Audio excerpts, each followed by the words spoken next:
বিমানে চড়ে বুধবার দুপুরে চীনে পাড়ি দিচ্ছেন ইউনূস।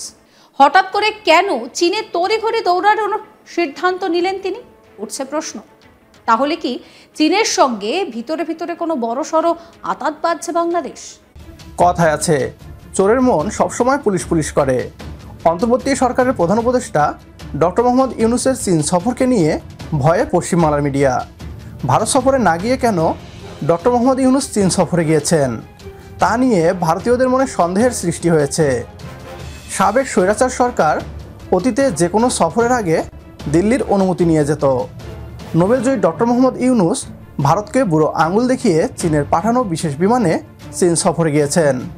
একদিকে বাংলাদেশের সেনাবাহিনী নিচ্ছে প্রস্তুতি, অন্যদিকে ডক্টর মোহাম্মদ ইউনূসের এত সম্মানের সহিত চীন সফর, যেখানে তাকে লাল গালিচায় স্বাগত জানানো হয়েছে। এসব দৃশ্য ভারতীয়দের হৃদয়ে রক্তক্ষরণের জন্ম দিয়েছে। প্রধান উপদেষ্টা ডক্টর মোহাম্মদ ইউনূসের চীন সফর নিয়ে কি বলছে পশ্চিমবাংলার মিডিয়া, আসুন তা দেখি। নতুন করে ডামাডোল পরিস্থিতি বাংলাদেশে। পরিস্থিতি যেন ক্রমশই খারাপের দিকে এগোচ্ছে। আর এরই মধ্যে বাংলাদেশে সেনার অতি সক্রিয়তা নিয়ে ক্রমেই বাড়ছে দ্বন্দ্ব। 23শে মার্চ রাত থেকেই শুরু হয়ে যায় সেনাবাহিনীর বৈঠক। তারপর ফের বাংলাদেশে নামল সেনা। তারই মধ্যে বিমানে চড়ে বুধবার দুপুরে চীনে পাড়ি দিচ্ছেন ইউনূস, জানিয়ে তৈরি হয়েছে জল্পনা। অন্তর্বর্তীকালীন সরকারের প্রধান উপদেষ্টা ডক্টর মোহাম্মদ ইউনূস চীন সফরের আগে ভারত সফর করতে চেয়েছিলেন বলে জানিয়েছেন প্রেস সচিব শফিকুল আলম। কিন্তু তার আগে হঠাৎ করে কেন চীনে তড়িঘড়ি দৌড়ানোর সিদ্ধান্ত নিলেন তিনি, উঠছে প্রশ্ন। তাহলে কি চীনের সঙ্গে ভিতরে ভিতরে কোনো বড়সড় আতাত বাজছে বাংলাদেশ? তা না হলে এমন কি প্রয়োজন পড়ল যে সেখানে উড়ে যেতে হচ্ছে ইউনূসকে? পরিস্থিতি খারাপের দিকে এগোচ্ছে। তারই মধ্যে বাংলাদেশের সেনার অতি সক্রিয়তা নিয়ে ক্রমেই দ্বন্দ্ব বাড়ছে। 23শে মার্চ রাতে একটি বৈঠক হয় সেনাবাহিনীর, তারপর বাংলাদেশের সেনা নামে। তারই মধ্যে বিমানে চড়ে বুধবার দুপুরে চীনে পাড়ি দিচ্ছেন ইউনূস, জানিয়ে জল্পনা তৈরি হয়েছে। অন্তর্বর্তীকালীন সরকারের প্রধান উপদেষ্টা মোহাম্মদ ইউনূসের চীন সফরকে নিয়ে রীতিমতন চাঞ্চল্য ছড়িয়েছে। তবে জানা যাচ্ছে যে এর আগে নাকি তিনি ভারত সফর করতে চেয়েছিলেন, কিন্তু তার আগে হঠাৎ করে কেন তড়িঘড়ি তিনি চীনে যাওয়ার সিদ্ধান্ত নিলেন সেই নিয়েই প্রশ্ন উঠছে। তাহলে কি চীনের সঙ্গে ভিতরে ভিতরে কোনো বড় আতাত করছে বাংলাদেশ?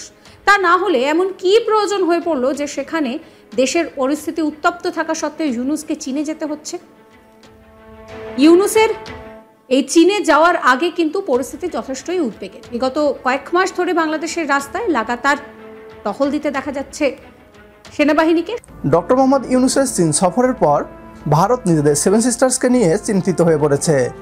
ভারতের সেভেন সিস্টার্সের অন্যতম দুর্বল অংশ শিলিগুড়ি করিডোরের খুব কাছে চীন তিস্তা মহাপরিকল্পনার কাজ শুরু করবে।